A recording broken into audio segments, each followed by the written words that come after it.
So, in a very rare occasion, Harry and I have come into Birmingham city centre to try out a bit of night shooting. We're in a very well established fast food chain. I won't tell you the name. But yeah, so what I really wanted to try and get out this evening is, I've always been a bit too frightened to push my ISO. I always like to try and keep it on 100 and use the f-stop at 1.8, but I want to try and get a bit more depth of field on some stuff, and also experiment between using flat profile and a neutral profile, and just see what can happen. And also Harry's got a light stick which can change to some really nice neon colours, so it'd be good fun to play with that. So let's go and have a look and see what results we get.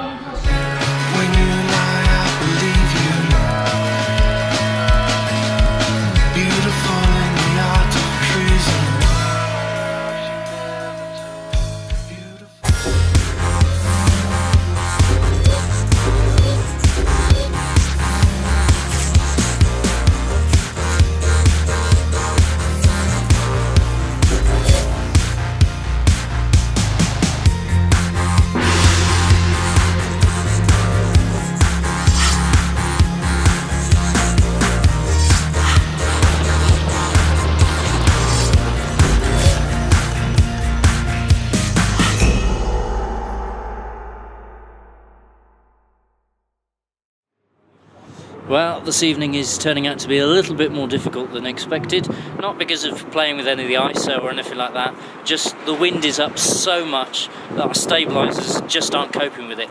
Neither of us have got electronic ones, so we're just on the mechanical gimbals and they're just being blown all over the place.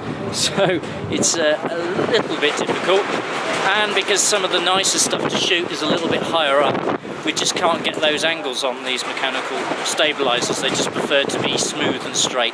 So I'm struggling a bit, but I hope Harry gets a bit out of it, because he does a bit more photography than me, so I think he'll end up with some nice bits and pieces. But I'll still persevere for a bit and hopefully be able to show you a few more bits and pieces.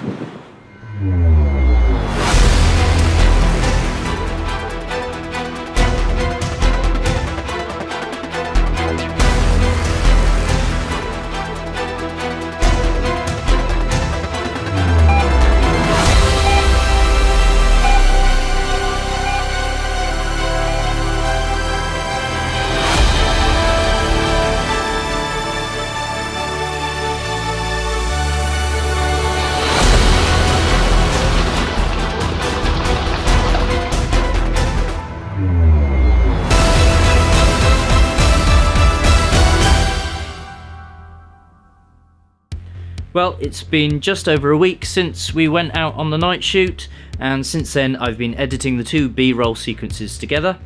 I neglected to mention earlier that all of those shots were done on one of my Canon 80Ds with the Sigma 18 to 35mm art lens, all mounted on a Neewer mechanical motion stabilizer, which did really well actually, surprising the gale force winds we had that night, which you can hear on the audio from the clip that's between the two B-roll sequences. Now, I didn't get round to doing everything I wanted to do. I didn't play with the picture profile settings. I still shot everything in cine style, and I also didn't really play with the frames per second either. Everything was still shot at 60. Anything else that I did try at 30 or 24, because the wind was so bad, was just all over the place, so I couldn't really use it.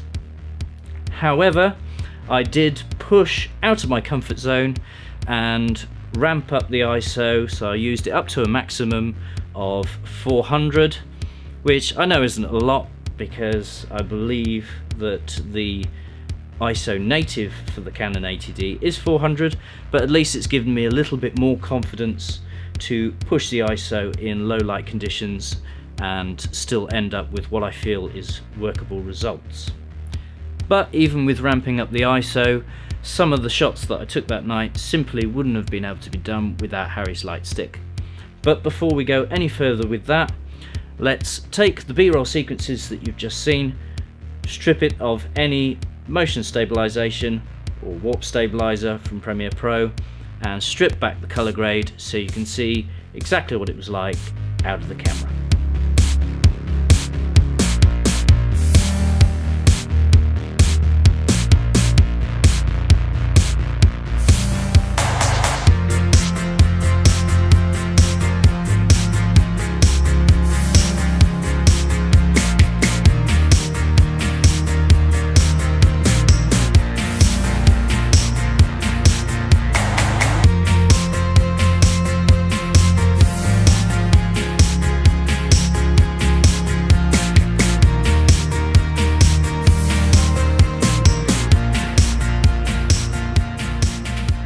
As you can tell from the unedited footage from the first B-roll sequence, the image held up pretty well. I came at it fairly hard with a robust color grade, lots of contrast and blacks, and there wasn't too much noise in there, or at least it was enough for me to deal with that I'm happy with, and I'm usually quite fussy with noise in low light.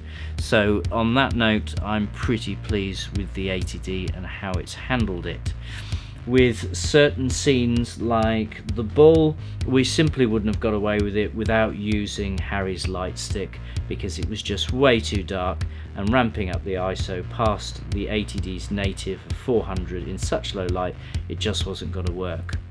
The other thing that I would like to try though, to see how well it would have done, is to rather have used CineStyle, to have actually used one of the picture profiles that are already in the camera, preferably the neutral setting or something like that, because I have watched other reviews from people and spoke to other cinematographers who have said that they feel that CineStyle does actually create more noise, and it's not as sharp when you use it in low light anyway. So I'd certainly like to go out and test that theory to see if I could have got cleaner shots at low light using neutral profile adverse to CineStyle.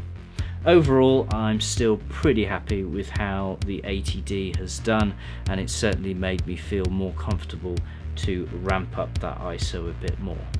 When it came to the second B-roll sequence, it was a little less about the test and more about what I could do in post-production, as this week I got inspired by a YouTuber called Joshio and his YouTube channel Make Art Now. I shall link it in the description below, gotta go and check it out. Well, he'd done a video recently based on some killer LUTs that he'd made, which is around the theme of Bladerunner and those types of films, using some brilliant neon colours, hence the reason why I ended up throwing in my spin on it, really, using the purples in some of the transitions.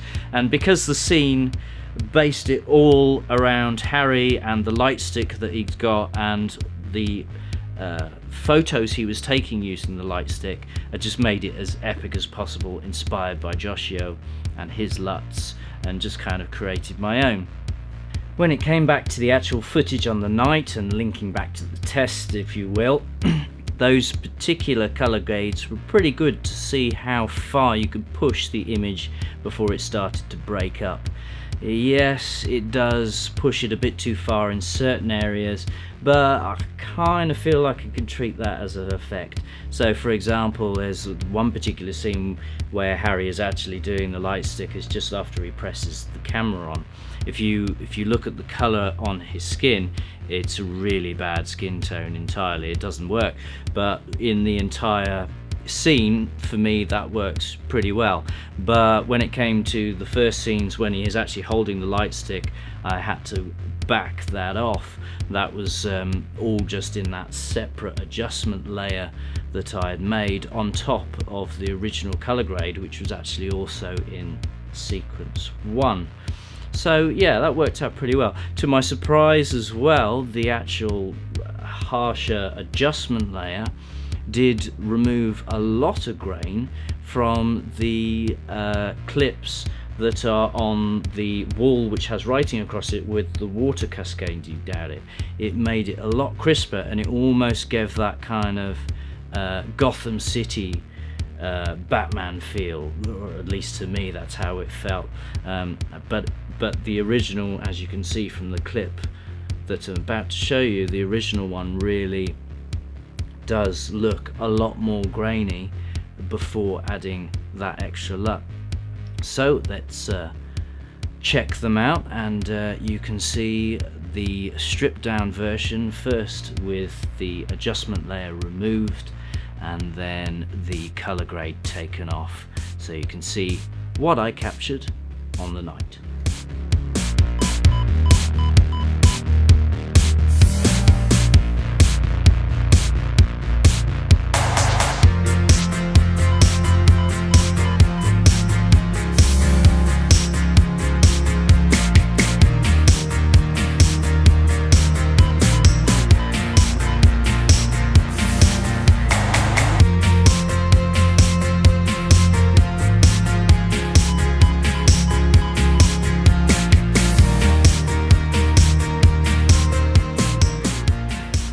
Okay, so I may not have actually executed everything that I wanted to get out of that test that night, but at least it's pushed the boundary for me a little bit more and got past my fear of ramping up the ISO and actually using the 80D at its native ISO of 400 in low light.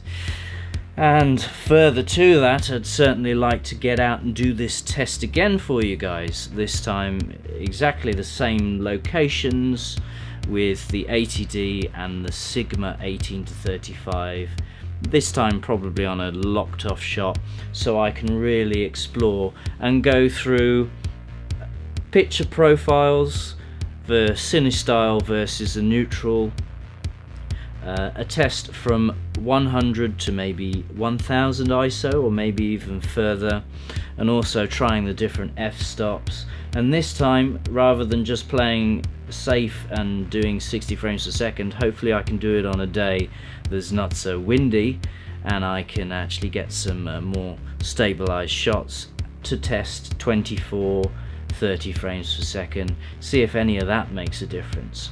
Also, another thing that I want to try out is the breaking of the 180-degree shutter rule. Yes, you guessed it, it is another inspired idea from Joshio. Not so long ago he released a video about getting some crazy images in low light, and yep, you guessed it, that's part of it. So apparently you can get one extra stop of light, but I won't go into details about that. We shall link his video below so you can check that out, because it's a very eloquent description of it from him. But that's something else that I want to test alongside pushing the ISO further and the f-stop and everything else that I'd already said that I will do. So I shall hopefully get out in the next few weeks or so and go and do a more extensive test on all that stuff for you guys, and maybe even push the color grades and stuff in post even further and see how all that works out. In the meantime, thank you very much for watching this video. If you liked it, then please hit like. And if you're not already, please subscribe to my channel. And if you want further notifications on my videos, then hit that little bell. Thanks for watching, guys. See you next time.